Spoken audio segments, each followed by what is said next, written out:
G'day guys, Nate here. Happy Saturday, if it's Saturday where you guys are. I'm in sunny Queensland. Bloody hot sunny Queensland I should say. Bloody hot today. Came out, going into a forest.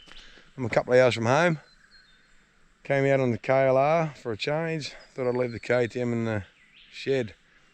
Bring the drone out and get a bit of aerial footage. I'm getting into the bloody drone thing lately. It's pretty cool fun once you work out how to fly the bloody things. Well, they fly by themselves, to be honest. But me, trying to think I know it all, crashed it a few times, so I've had to fix it. But get a bit of aerial footage and see how we go. Yeah, but out here on the KLR this time and loving it, loving it. You'll see this is pretty clean, so I haven't been going through any mud puddles. The only issue that I've had with it, that it's only just come to the surface, is the fuel gauge. It's packed it in. It still works, but it says I only get 265 kilometres to the tank, so me sort of starting to stress. I went and fueled it up. Still had 9 litres in there, so I know it's been a bit of a common problem there for a few people. Fuel gauge stops working, so I got down to the last block, put fuel in it, 12 litres, 12, nearly 13 litres, so yeah, roughly 9 litres still left in the tank. So I'm just going off the trip meter now. That's the safest bet. I normally get just up over 400 kilometres, depending if I've got any weight on it. But yeah, so she's packed it in, the old fuel gauge, and honestly I don't think I'll fix it.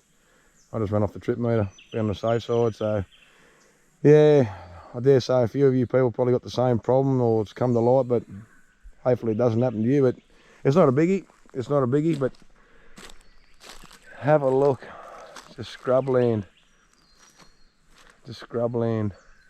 So anyway, I'm going to go down the road. I'm going to put the drone up here, get a little bit of aerial footage and shoot off out this track here, down the road, see where the forest leads, and make my way home. Have a few beers. I'm tonguing for a bloody beer, so we'll do that and get home after lunch hopefully, and yeah, have a few bloody beers. I'm thinking about taking the GoPro with me next week when I go back to work in the truck. Get a bit of footage of what it's like out there in the truck in a couple of the outback towns that I travel through. So get a bit of outback Queensland, outback New South Wales. For those people who have never been out there, it's actually quite amazing to go out there and the back towns that you never ever think you'll ever see. So I might do that, do a week with you guys, and might not be your thing, but give you a bit of a insight of a couple of country towns. It's pretty boring for me because I travel that way all the time, but you guys might like it, so we'll take the GoPro with us next week and get a bit of that. Alright guys, I'm going to be out and put this drone up, and then we'll have a bit of a ride. Catch you soon.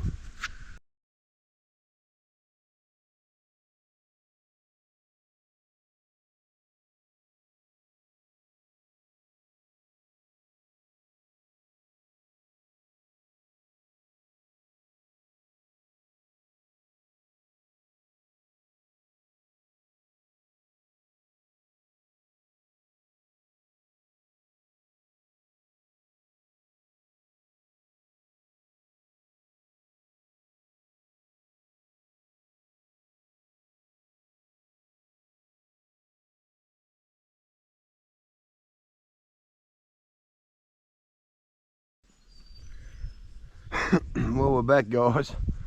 Well, all I can say is, for fuck's sake, what an eventful half an hour that was.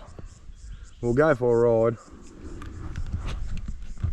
But anyway, I put the bloody drone up.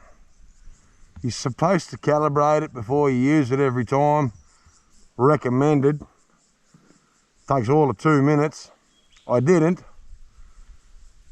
Going all right, getting some footage. Bit windy, blowing it around. I hit the return to home button, which brings the drone back to the GPS signal and it lands itself. But because I'm in amongst these trees, it clipped the bloody branch as it was coming down and then went into a bloody spiral thing and then took off. So I tried to get control of it, but because it bloody bent one of the props, I'm starting to bloody make someone rich with all these bloody props. But anyhow, it went flying over where the camera's pointing now, right over the other side of the trees. I go over to fetch it. I picked it up. The battery had fallen out of the bloody thing because it hit the tree.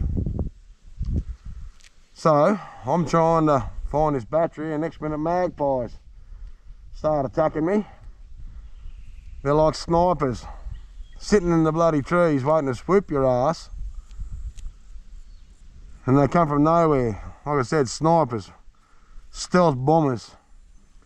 I'm ducking and weaving like bloody Muhammad Ali, trying to defend myself. I'm crawling around the grass, trying to find this frickin' battery. I found it, but anyway, I'm getting out of here. I crawled all the way back over here to the bloody motorbike. Don't know where the magpies are, but they're obviously sitting up there waiting for me anyway. But I'm gonna get the hell out of here. Definitely need a bloody beer now. Alright, we'll go over a bit of a wander down here and see what's about. And then I'll make me bloody way home. Bloody hell. Frickin' magpies, eh? Didn't even give it a thought. To be honest, I got magpies at home. And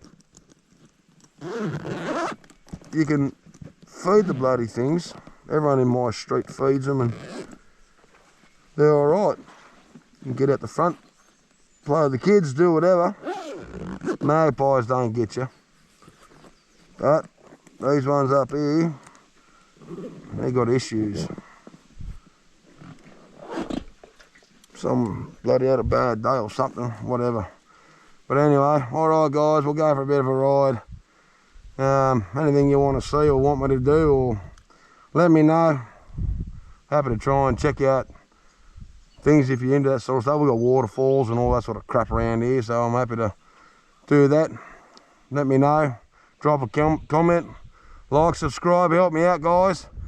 Oh yeah, just get out here and do this for a bit of fun. But anyway, I'm gonna get out of here before something else fucking gets me.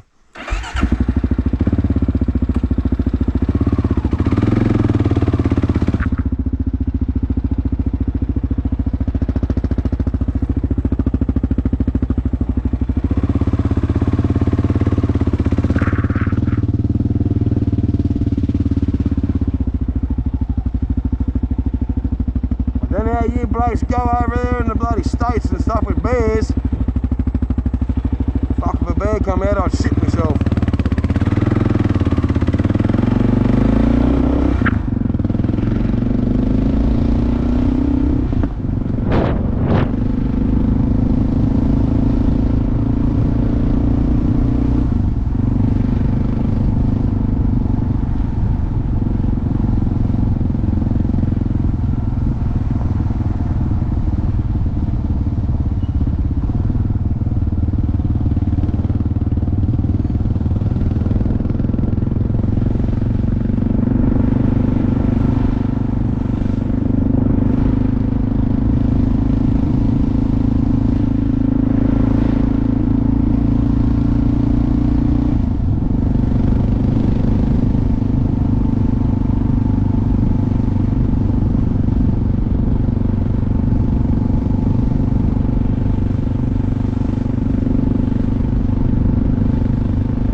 come down along this main road, surprise, surprise, there's actually houses along there.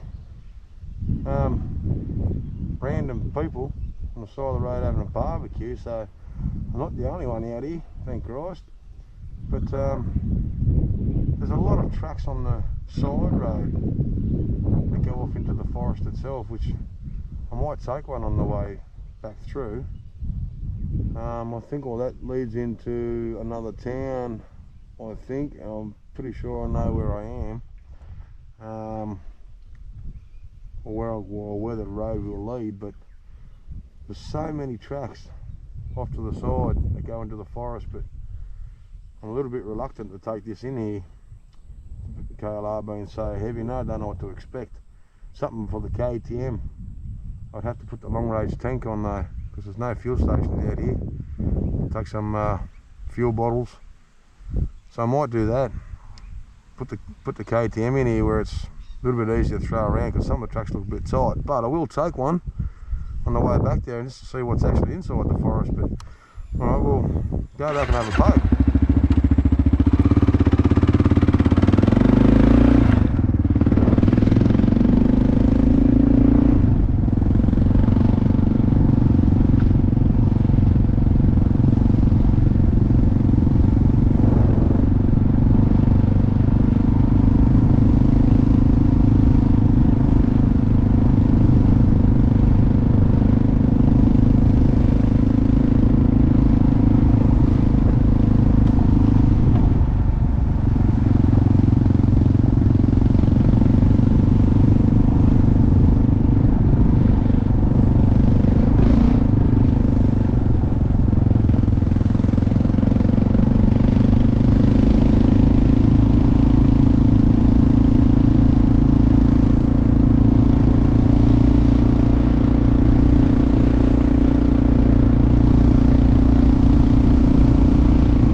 magpies and crashed drones and wet bloody boots.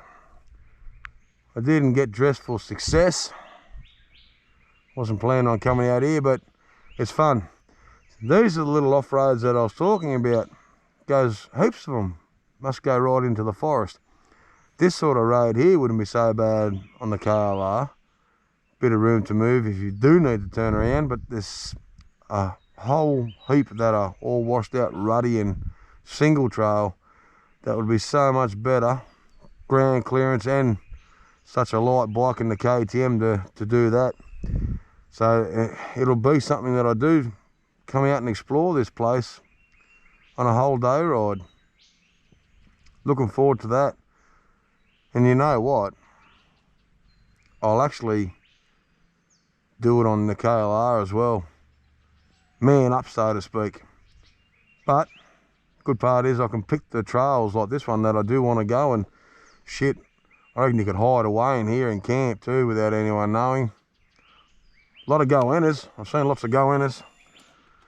But we'll sneak in here. Have a look.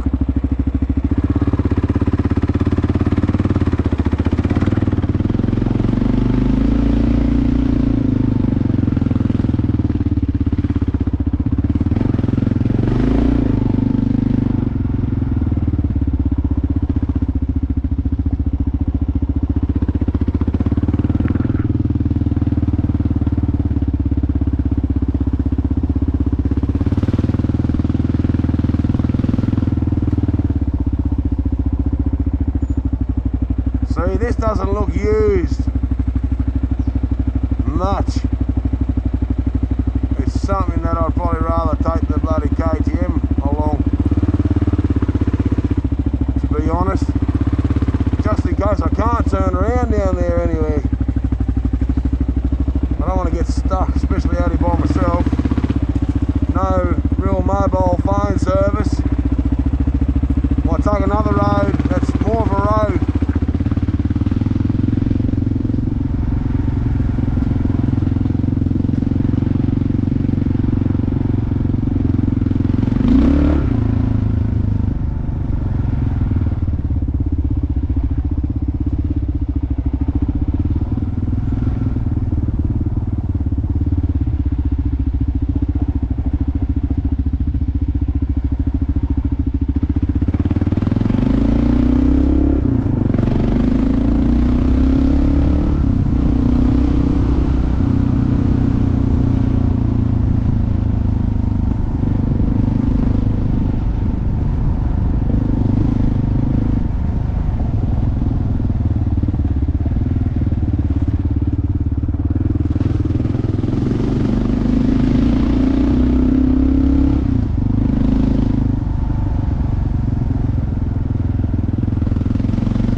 Perfect for the KLR if it stayed like this.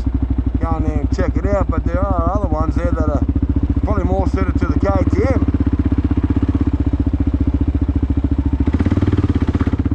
I don't want to get lost.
definitely could come out here for the day on the KLR if it stayed like this.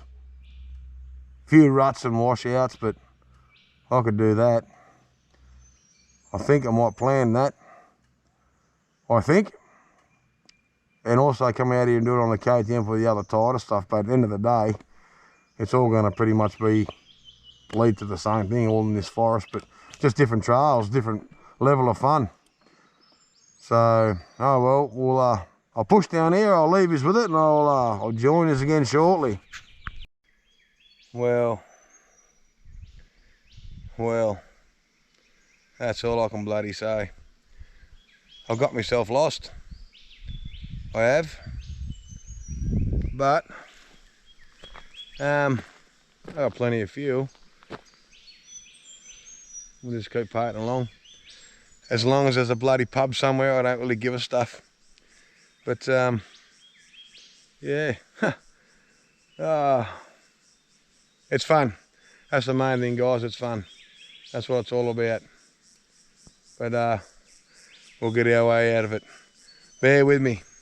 Bear with me. We'll work it out. I'm thinking about going down there. I came out of there.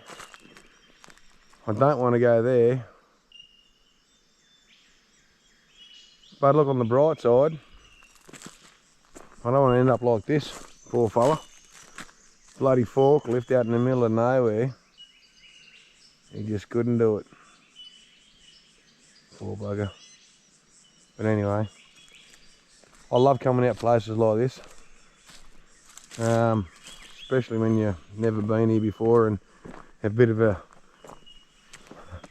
of a game, adventure, I suppose, when you get lost. To a degree. When it starts getting dark, it gets scary, maybe. Especially with no tent, no nothing. But anyhow, it's fun.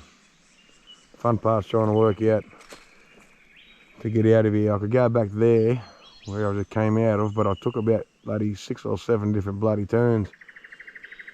Yeah, like I said, it's fun.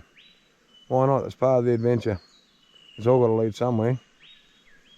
So we'll keep tracking down here. I had a bad experience coming in places like this a few years back. A bloody scrub bull. I was riding through and a scrub bull came through and chased me, come out of nowhere. And I tell you what, doesn't matter how good a rider you are, your riding ability turns to shit when a scrub bull chases you.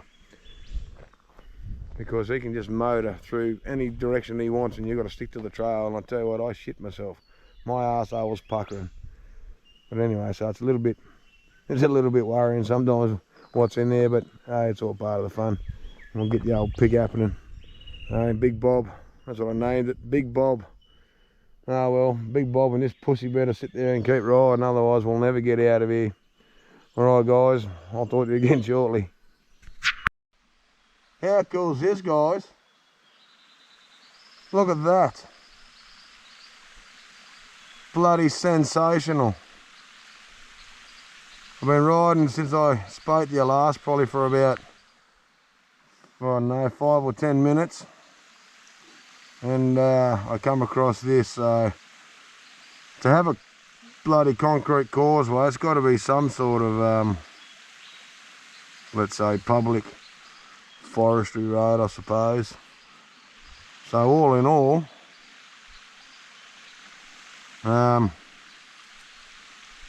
we'll keep punching along. There's a sign up here, so we'll see what that sign says. But yeah, it's obviously a thoroughfare through here, so that's a positive. How nice. That's cool. Everybody picnic. I didn't pack any lunch. But anyway, we'll keep punching. I'm hoping I don't got to turn around and backtrack, because I got bloody no idea where I've turned and whatnot. So fingers crossed.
I think we done it, guys. I remember these donut marks when I rode up the road here before. That's where those people were barbecuing, so. Oh, geez, I don't know. Be a good 40 minutes stuck in there, not knowing where the bloody hell I was. But it's all got to lead somewhere, right? So, happy days. Well, it's 1:38. I'm going home for a bloody beer and here comes a motorbike. So, alright guys, peace out. I'll leave you on board for a little while. Like, subscribe, comment, throw an egg at me, do whatever you like. Hope you enjoyed. Let's go home for a beer.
Alrighty guys, we're at the entrance.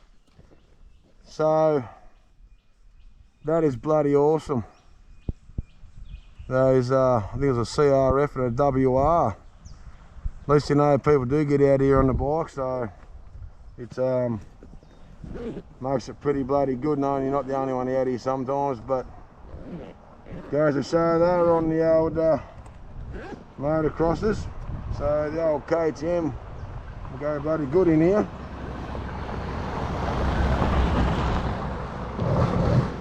Another motocrosser, or road registered. So